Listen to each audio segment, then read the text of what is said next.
Nothing Without Trucking. Jeremy Kirkpatrick of the ATA joins us this morning. Hey, man, welcome back. Tara says hello, by the way. Good to have you. Thanks, Jimmy. I appreciate you having me on. It's great to connect again. And hey, congratulations to you and the whole team on the new venture, the new platform, the leap into the streaming world. It's super exciting. Love to see what you guys are doing, and really just appreciate you extending this platform to us at ATI. Oh, you're quite welcome, by the way. And we like to get the perspective of what's going on out there. And you know, so many drivers don't. The other thing is, too, and I wanted to kind of ask you this question first off, and then we'll get to the actual campaign itself. A lot of people, when and our good friend Marshall is going to talk about this later on. Marketing money is so difficult to come by, and yet it is so deadly important. Marketing is so important in regards to making a living on the road, whether you're an independent operator or whether you own a small fleet or a mid-sized fleet. And people often give it kind of short shrift.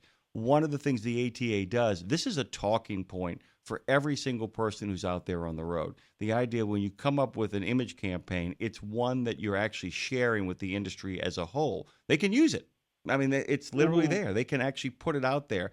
And so as part of the consideration, giving your members and giving the trucking industry in general an opportunity saying, hey, this might work for you. You might want to apply this as we do as well. That's kind of the thinking behind it, correct?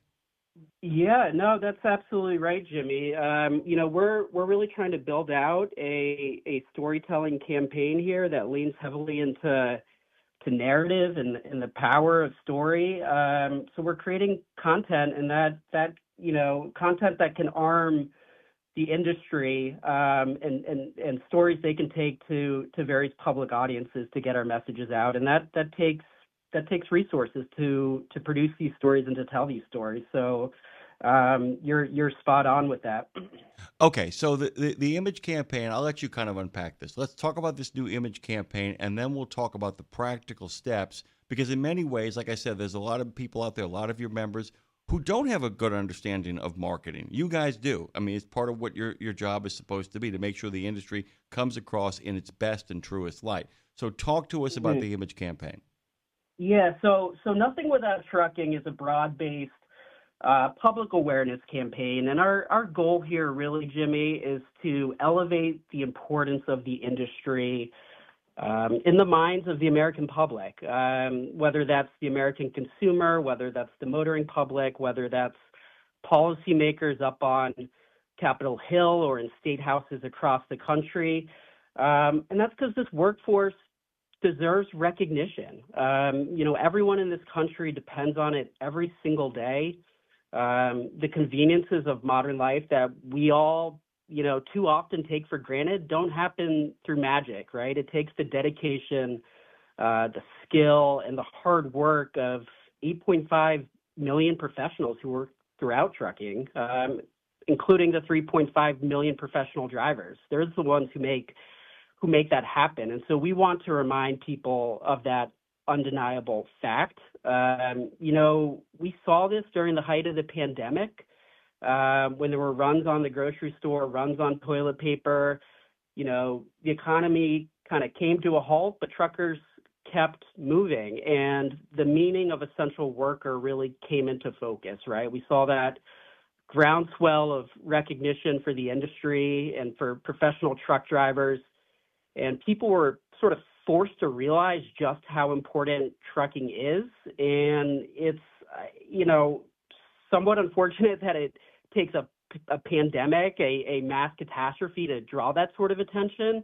But we're hoping, this campaign through content and storytelling is, one platform that we can continue to deliver that message and reach public audiences.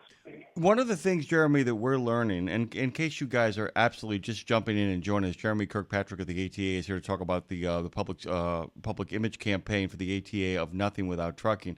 One of the things that has to be acknowledged now is We have a show called Nemo Nation. It's every Monday, and Dave talks to anywhere between 12 and 14 guests over the course of 4 hours. That, of course, gives us anywhere from 7 to 11 minutes of an opportunity to talk to each one of those men and women that makes their way onto our platform. We do that, too, because we know the idea that the average listener now kind of consumes things in bits. And so much of it, in order to avoid just simply being noise, bits of noise, we have to be bits of really intense kind of impacted content. How can we kind of kernelize that content? So much of what you guys are trying to do here is not just about, a television campaign or a radio campaign, but it's working in the same space, right? And so I think it's kind of important. How do you kernelize? The statement does it itself. Nothing without trucking. We get that. But then we got to expand a little bit more and breathe into that. Talk about the efforts you guys are making and what that campaign looks like. Yeah, no, absolutely. And nothing without trucking is that bottom line, that kind of factual, hard-hitting reminder. But wrapped around that is really leaning into, like I said, stories and capturing stories, whether that's short form, long form, and trying to reach people where they are. We know studies in neuroscience show the power of narrative of stories, how when reading or listening to or viewing a story, the brain is activated in ways that no other medium can. It generates empathy and primes the mind for action. So stories are an incredibly powerful tool. So to change the way America sees trucking, we need to tell stories that matter. And one initiative that we're leaning really heavily into this year is a new documentary series called Driven. And your listeners can view Driven on YouTube. You can go to drivendoc.org. That's drivendoc.org. And this is a episodic long-form series where we're going to be documenting professionals throughout the industry. We have 2 episodes that are streaming now. We have a third that's going to drop in a few weeks. You make a great point, Jimmy, about kernelizing and finding those snackable nuggets. And so this long form series, we're going to break down and have a lot of cut down pieces that are optimized for social media. But, our aim with the series was to tell the industry story writ large. And that's a fun and interesting challenge when you think of how vast and sprawling and complex this industry is, such immense size and scope. How do you capture all of that in just a nugget or a kernel? And so myself and my partner on this project, Nikki Thomas, we decided an episodic series gives us the runway, kind of the canvas, a canvas that's big enough to tell that story effectively. And so each episode or cluster of episodes will focus on a few individuals in the industry. And people can be drawn to, different stories, different individuals, or different episodes as they appeal to them. But we thought this kind of episodic documentary series is the canvas we need to the industry story. So we're super excited about it. Yeah, and it's so okay. Let's get really in the weeds here. And people, by the way, have been talking on our platform about getting in the weeds. And often truckers say, "I love getting into the weeds, except when it comes to the actual job itself." So I'm completely sympathetic, Mark, out there in Ohio, who's listening and making comments like that. Totally, Jeremy and I are totally with you. This is what's crucial. I realize, when people go to grammar school, late grammar school, early high school, they're taught that five paragraph writing system. You know what I'm saying? Say what you're going to say. Tell us what the 3 things you're going to say are. Say it in 3 paragraphs. And then at the end, tell them what you said and tell them how they can connect all the dots to draw a conclusion from it.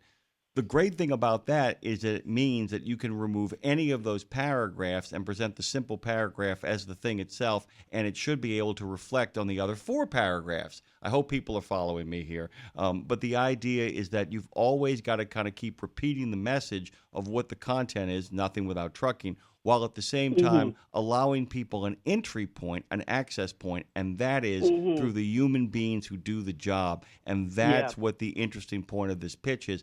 Just give people a little preview of what those human beings are, who they are, and what they're doing.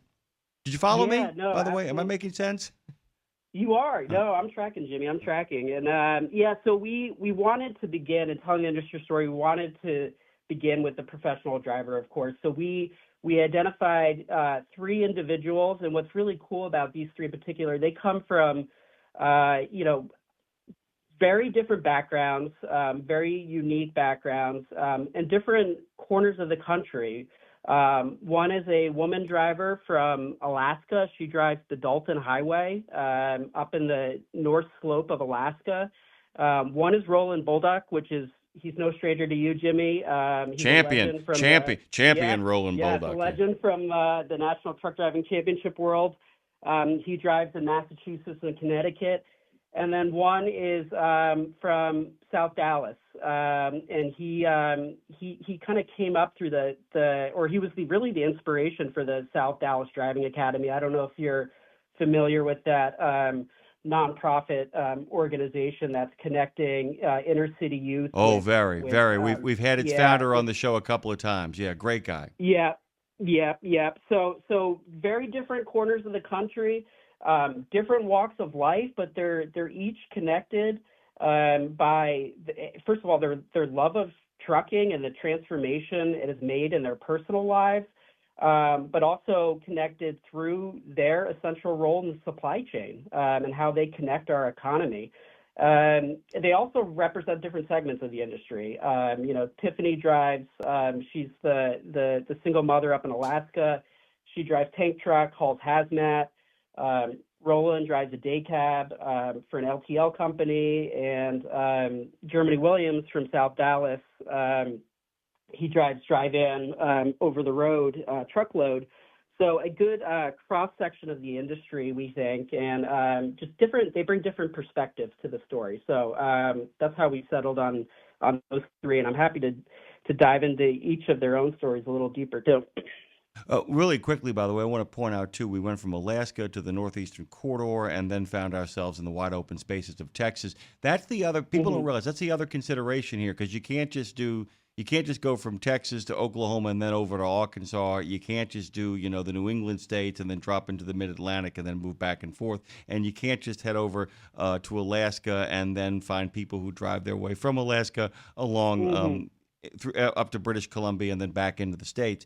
It's important, too, to kind of make people realize that the human face of trucking is everywhere, and it is, as Lindsay likes to say, both kinds and all kinds. That there's lots of folks out there who are kind of engaged in it. You don't have 8 million people, 3.5 million people doing this if everybody looks the same and everybody's driving the same route. Okay, I do want to dive in because the first one is so much fun and so, at times gut-wrenching and nerve-wracking. Let's talk a little bit about Tiffany and those tankers up in Alaska. Tell people about that a little bit, what they're going to find.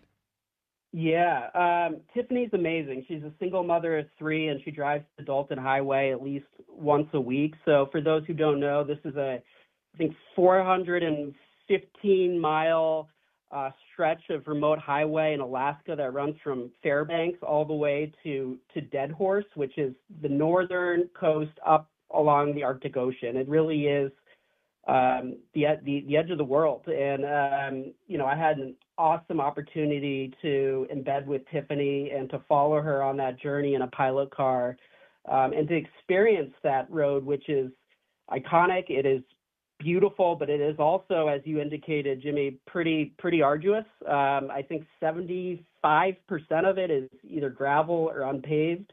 In the summertime, in the winter, it's often coated with snow or ice, and it goes through a mountain range all the way up there to the Arctic Ocean. And those drivers are performing a critical service. They're servicing the oil fields up there, the energy workers up there. So they're driving north, and then parallel to the highway is a pipeline that's pumping oil south. And that oil provides energy to the entire state of Alaska, and then it's also exported down to the West Coast. So, her story conveys a few messages. One is economic opportunity. She makes a great living supporting her family as a single mother driving that road. She embodies a spirit of adventure and resilience. It takes some fortitude to make that drive. And I think, she kind of sheds some stereotypes, I think, of what a professional driver, especially up in that corner of the country, looks like. But her story also speaks to the far reach of the industry and the far-flung impact, as you mentioned.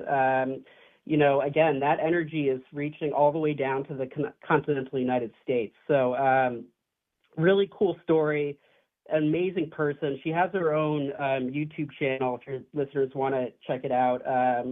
Dalton Darlin is her name. And so she posts a lot of content, but we capture her story in our series, Driven, which your listeners can find on YouTube.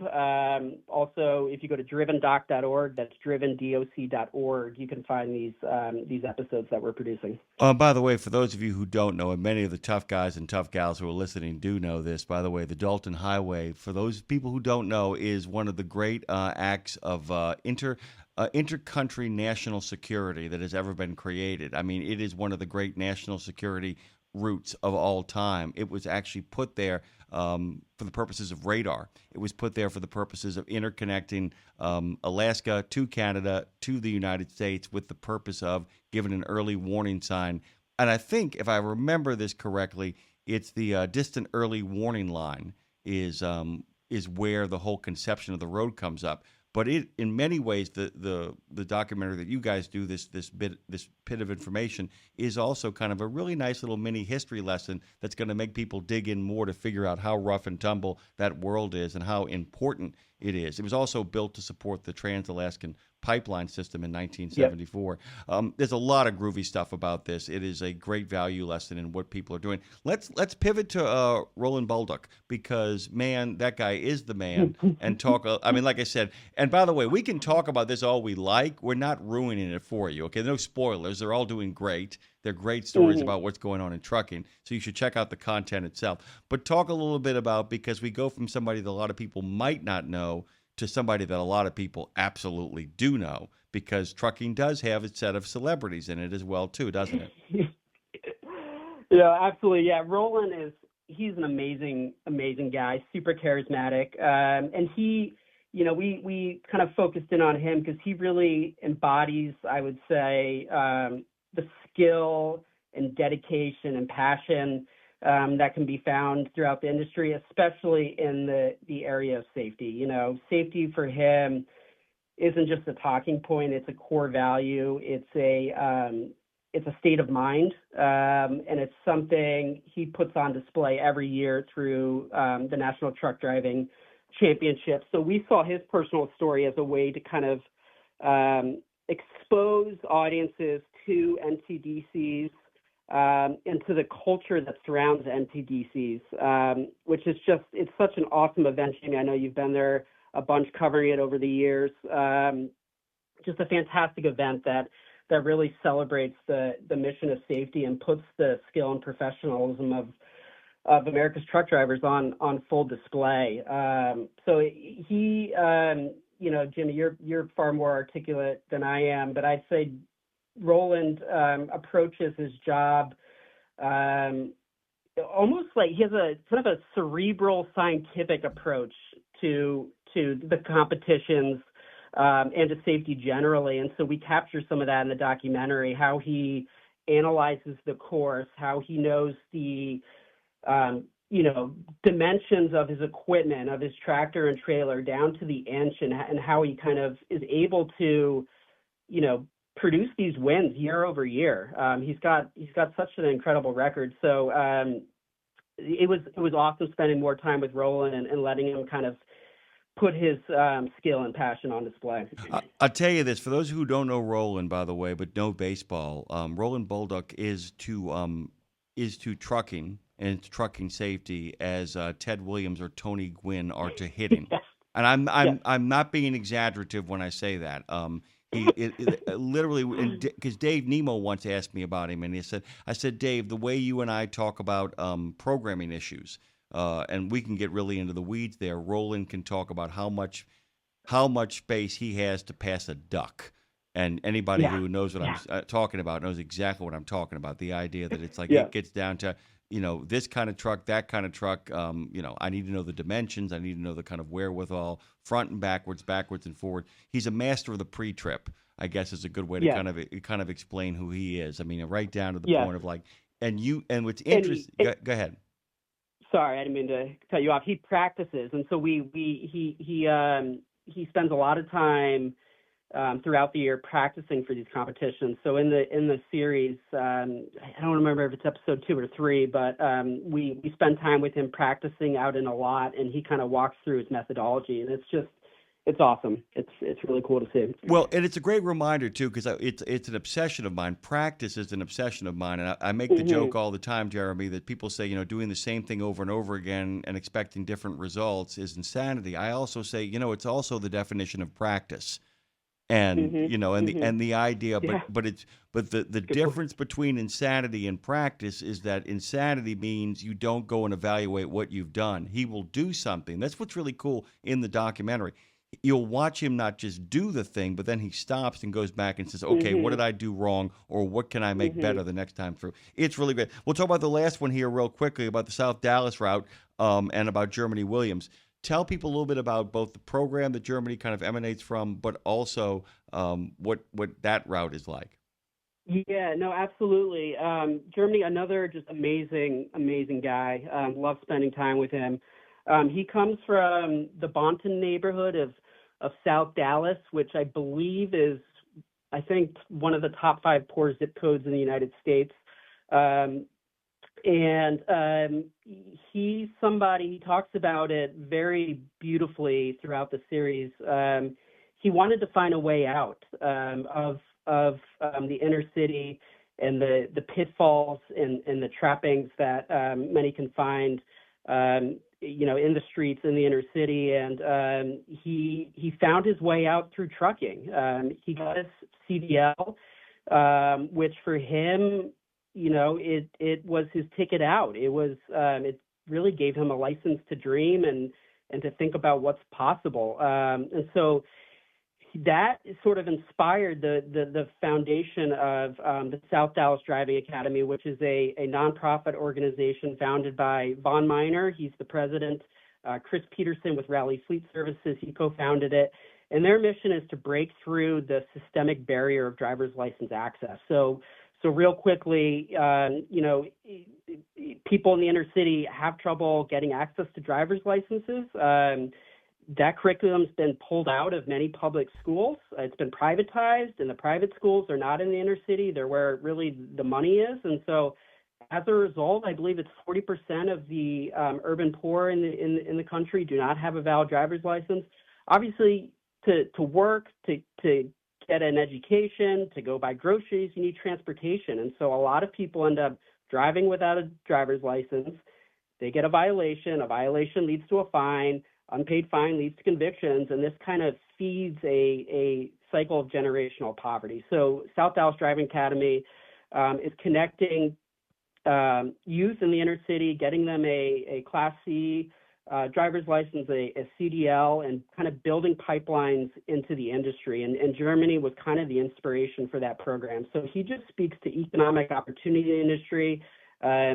His personal story of success has led others in his community to look at trucking. And our hope is we can kind of put a spotlight on this barrier to entry in the industry, this issue of driver's license access, and hopefully see this program replicated in other cities across the country, as well as hopefully I hope some fleets and carriers listening look to this program perhaps as a pipeline for new talent into their companies. We actually, our good friend Craig Daniels, who was a Citizen Driver of the Year, has often called this show and talked about, called for exactly what Von Miner is up to over there. He's an incredibly charismatic cat. We've had him, got a chance to talk to him on a number of occasions. I am deeply rooting for them to kind of really make this work, to get people out there, because sometimes nothing without trucking.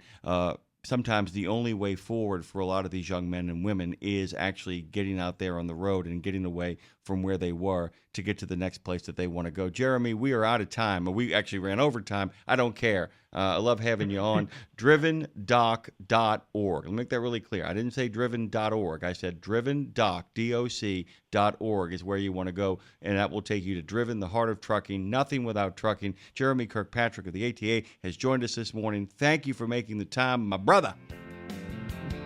Thanks, Jimmy. Appreciate you. Always love having you on, by the way.